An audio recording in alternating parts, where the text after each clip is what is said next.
Bonjour à tous. Aujourd'hui, on va voir ensemble comment remonter dans le temps grâce à des logiciels de cartes accessibles à tous.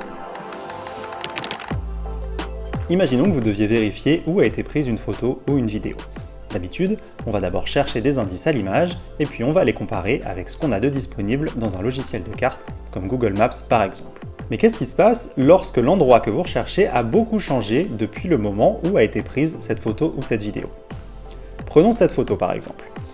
Elle est censée montrer une manifestation quelque part en Turquie.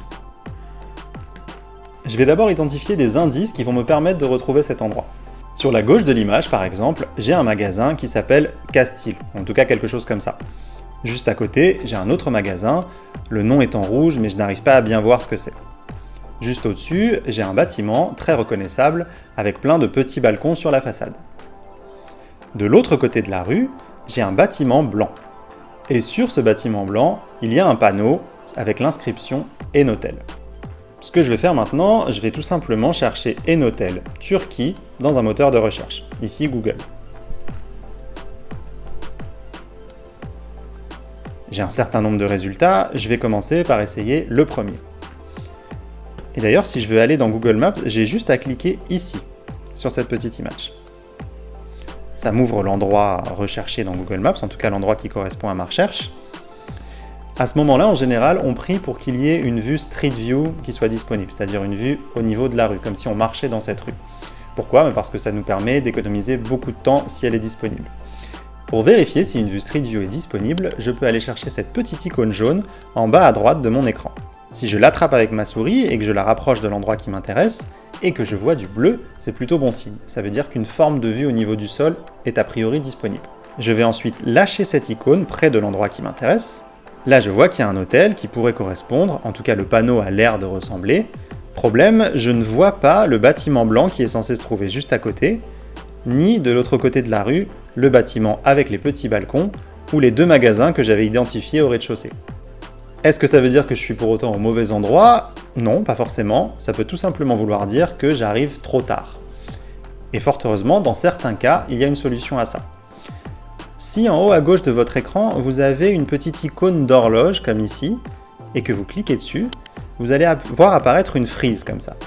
Ça veut dire que Google Maps a dans sa mémoire un certain nombre d'images qui ont été prises dans les années précédentes. Donc ici, on en a 1, 2, 3, 4, 5 qui sont disponibles pour nous. Alors parfois, vous pouvez en avoir une douzaine et parfois pas du tout malheureusement. Ici, qu'est-ce qui se passe si je remonte à mars 2015? Il faut d'abord que je clique dans cette petite vignette pour réellement remonter dans le temps. Vous allez voir que la vue va changer. Et qu'est-ce que je vois maintenant? Sur la droite de mon hôtel, je retrouve le bâtiment blanc que j'avais identifié tout à l'heure.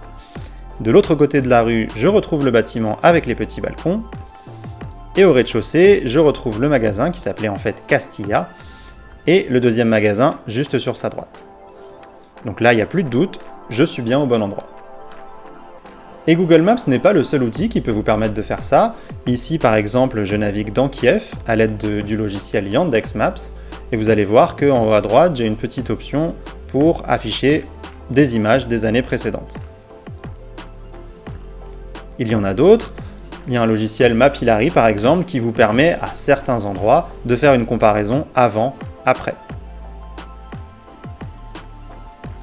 J'espère que ce tutoriel vous a plu, n'hésitez pas à laisser des questions ou des suggestions dans les commentaires, et si jamais vous voulez approfondir vos connaissances, n'hésitez pas à aller regarder la formation en ligne de l'AFP pour les journalistes ou les étudiants en journalisme à l'adresse fr.digitalcourses.afp.com.